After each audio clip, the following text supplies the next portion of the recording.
Hello bakers, I'm Chef Gemma Stafford, and this week on Bigger Bolder Baking we are making these lovely chocolate scones. Here's how to do it.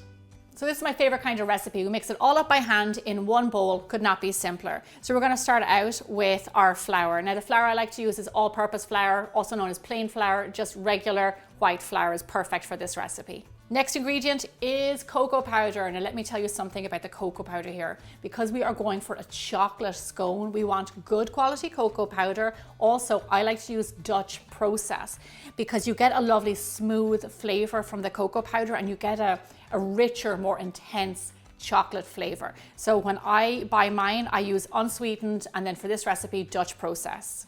Now this is a scone and it's our sweet treat for the day. So we're going to add in some sugar. Next, we're going to add in baking powder. When adding in raising agents to any of my recipes, always level off the spoon. Leveling off just means that you'll get the exact amount that I do.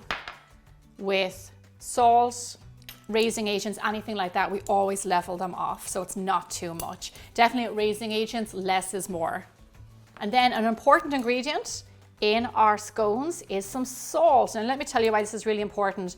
Doughs especially need a little bit of extra flavor, so that's where the salt comes in. But when using chocolate, we have tested this recipe a few different ways. You need a little bit extra salt in there to bring out the flavor of the dough, but then also the flavor in the chocolate. Now those are our dry ingredients. Just mix them all together with a wooden spoon. I don't know if people use wooden spoons to bake anymore. I grew up using wooden spoons. I don't think we even really, like maybe in my house we had like 2 spatulas, but everything was done with a wooden spoon. Okay, the star of the show when making a scone has to be butter. Please use good quality, and I use salted butter for extra flavor. It really does make a difference in your scone. Now you want this butter to be cold cubed butter, so we can work it in with our hands. You can also do this with a blender, a pastry blender. So now here's the reason it's important to have cold butter. We want the butter to be really cold in the dough, so there's little lumps, big lumps, and then it goes into the oven, and when it's really cold, it bakes, creates steam, and creates a fluffy, light scone. And this rule applies when making scones, pastries, any kind of enriched dough like this. You always want cold butter. So there you go, look at this. There's big lumps of butter, there's smaller lumps. This is what we want. Nice texture in our mixture. So for the wet ingredients, I mixed it up a little bit. Here we have some whole fat milk, which is very standard, but I halved it to add richness from full fat cream. Look at that. This makes your scones incredibly soft and just fattier and richer and deliciouser. We cannot have scones that are just like a brownie without adding in bittersweet chocolate chips. Look at that. These just add a lovely little burst of melted chocolate all the way throughout your scone, so you get some in every bite. So add those in there. Now all I'm going to do is just mix this up by hand until our dough comes together. So just mix your dough until it comes together. Don't overwork it. I'm going to put a little bit of flour on my countertop. I'm going to turn out my dough here. Knead it together a little bit just to get it nice and smooth. We don't want to overwork it, like I said. Pat it out into around 8 inches. Let's see what that is. Oh, 8 inches perfectly. Every time, that's my superpower. Also, being able to tell exactly what time it is, any time of the day. Like right now it is 10:08. 4 from myself. 8 inches by 8 inches, pat it down. It's going to be around 1 inch thick. Lovely jubbly. Here's what we're going to do. Cut it in half. You can flour your knife if you need to. Cut those in half, and we're cutting 8 triangles. Now in America, scones come in triangles, which is still a little bit foreign to me because for Irish people watching and British people, they're round, they're always round. But there are triangles here, so that's different. Now here I have my baking sheet.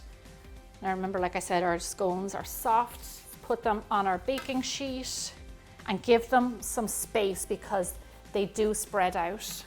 Here's what I'm going to do. I'm going to stick on my oven. I'm going to get these into the fridge to chill for a few minutes, and then we're going to bake them off. So my scones are nice and chilled, which is what I want before they go into the oven. Here I have some egg wash. What I'm going to do is just egg wash the top of the scones. Egg washing is so important because it just gives you a lovely, shiny, beautiful look at the end. Without it, they can look a little bit dry. So please just crack that egg, mix it with a little bit of milk or cream, and egg wash it. I'm gonna stop egg washing, I'm gonna stop talking. My oven just pinged. Let's get them baking. Bake your scones in a nice hot oven, 400 degrees Fahrenheit, 200 degrees Celsius for roughly 25 to 30 minutes until they're a lovely golden brown. While they're baking, let's make our glaze so we have that ready to go. So in this bowl, I have some powdered sugar. Here I have some cocoa powder. I like to use regular cocoa powder for this, just unsweetened regular cocoa powder. We're going to add in a little bit of milk and a splash of vanilla extract. And then with a little whisk, just whisk it all together until it's smooth and you get the consistency that you want. Okay, lovely, this is smooth and it's the consistency that I want. I'm gonna set this over to the side and check to see if our scones are baked. Our timer went off and I can smell that our scones are done. Look at those. They get nice and big, crackly on top, and a beautiful golden brown. I like to let them cool down for a few minutes before going ahead and drizzling over our glaze generously. These scones are not so traditional. It's a really special recipe, and I guarantee you if you had people over for afternoon tea, they would love them.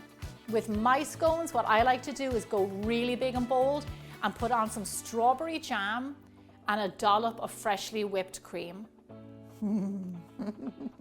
Oh my gosh, this is a real treat. It is so rich and chocolatey. Sweetness, but a little bit bitter from the chocolate. It tastes just like a brownie made a scone and they had a delicious baby. Now that you're in the scone zone, stick around. I've got lots more scone recipes for you to check out. Thanks so much for being here and I'll see you next week.